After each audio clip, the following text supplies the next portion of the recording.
Assalamualaikum warahmatullahi wabarakatuh. Kembali lagi di sini. Untuk video kali ini kita tetap membahas mengenai rangkaian kontrol motor 3 fasa, tapi ini masuk ke bagian thermal off-road relay atau TOR gitu ya. Kita langsung lanjut saja. Nah, jadi untuk TOR itu sendiri itu pada rangkaian kontrolnya itu ada di setelah MCB seperti itu.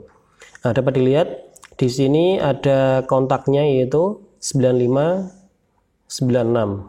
Nah, apa sih 9596 seperti itu? Nah, mari kita bahas di sini kayak gitu ya. Oke, TOR atau thermal overload relay atau biasa disebut OL. OL itu adalah overload. Nah, gambaran simbolnya itu seperti ini. Jadi TOR itu terdiri dari 3 kontak utama, dapat dilihat, dan 2 kontak bantu. Biasanya seperti itu ya.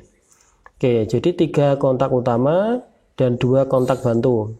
2 kontak bantunya itu terdiri dari normally close dan normally open. Nah, normally close-nya itu kodenya itu 9596 dan normally open itu kodenya 9798. Seperti itu ya.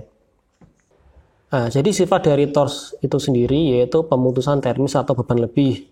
Nah, di mana nanti jika terjadi beban lebih pada beban, ya, yaitu biasanya dibaca pada kontak utamanya, maka kontak utamanya simbolnya seperti ini ya. Nah, jadi dia membaca beban lebih pada beban atau motor listrik 3 fasa. Maka jika terjadi beban lebih, maka nanti TOR-nya itu akan bereaksi seperti itu. Nah, jadi menarik kontak NO menjadi tertutup, sedangkan normally close-nya atau NC ini menjadi terbuka jika TOR itu bereaksi. Nah, seperti itu ya. Selanjutnya, ini merupakan penyebab terjadi beban lebih pada motor listrik. Biasanya beban mekanik pada motor terlalu besar, arus start terlalu besar dan terlalu lama putaran nominal tercapai, atau motor listrik berhenti secara mendadak. 3. Terjadi hubung singkat pada motor listrik antara fasa dengan fasa atau antara fasa dengan bodi motor. 4. Motor listrik bekerja hanya dengan 2 fasa atau terbukanya salah satu fasa dari motor listrik 3 fasa.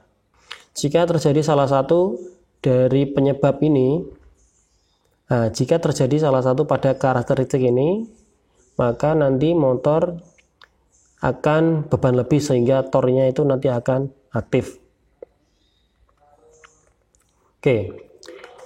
Selanjutnya kita masuk ke pengenalan dari bagian pada TOR ini. Yang pertama itu ada kontak utama.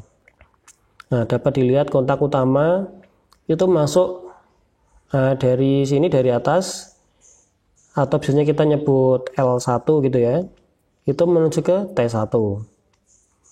L2 yang warna kuning itu menuju ke T2. L3 yang warna hitam itu menuju ke T3. Nah, itu disebut kontak utama.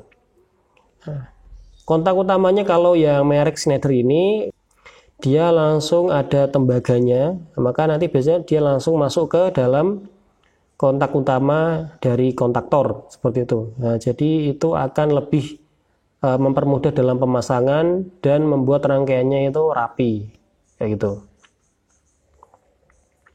Selanjutnya, ini ada kontak bantu normally open. Dapat dilihat di sini ada kodenya 9798. Nah, itu normally open gitu ya.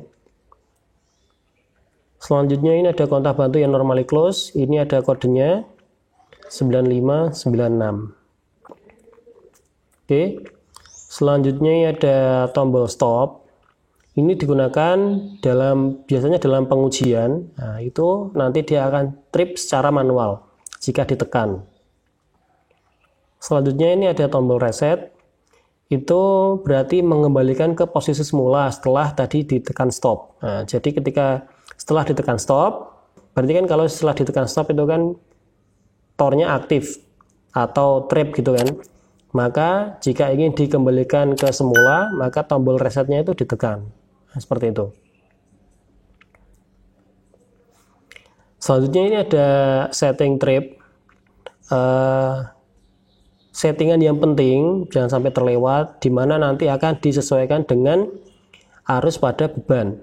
Kayak gitu. Motor listriknya itu berapa ampere. Nah, maka nanti settingannya di sini. Jika ada beban lebih, maka tornya ini akan aktif gitu ya. Oke. Selanjutnya menghitung setting trip. Jadi untuk batas maksimumnya kita menggunakan 110%. Kalau mungkin ada bacaan lain itu juga ada yang 120%. Nah, kita ambil yang amannya saja seperti itu, yaitu 110%.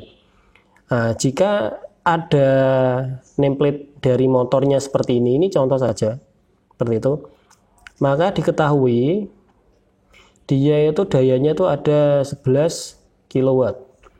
Nah, karena dia 3 fasa, maka dia tegangannya itu 380 volt. Dan ini ada Cosby-nya itu ada 0,85. Nah, maka rumusnya adalah dayanya ini dibagi tegangan dikali akar 3 dikali Cosby. Nah, untuk penghitungannya ini berarti dihitung terlebih dahulu. Setelah untuk perhitungannya seperti ini. Berarti kalau 11 kW itu kita jadikan watt, berarti dikali 1000 gitu ya. Berarti ada 11.000 watt. Dibagi 380 dikali 1,73 dikali 0,85. Oke. Jadi yang dihitung ini sebenarnya dalam kurung ya. 380 sampai 0,85 ini dihitung terlebih dahulu sehingga ketemunya adalah 19,685 ampere. Jadi itu arusnya ya. Berarti untuk settingan amannya itu berarti dikalikan 110% atau 1,1 gitu ya. Berarti 19,685 dikali 110%. Jadi isinya adalah 21,654. Nah, jadi 21,654 nanti disetting pada tornya seperti itu agar nanti bebannya itu aman. Jika terjadi beban lebih atau apa, itu rangkaiannya aman, bebannya aman seperti itu. Oke, terima kasih untuk video kali ini. Jika ada yang ingin ditanyakan, silakan tanya di kolom komentar. Sekian, terima kasih. Saya tutup. Wassalamualaikum warahmatullahi wabarakatuh.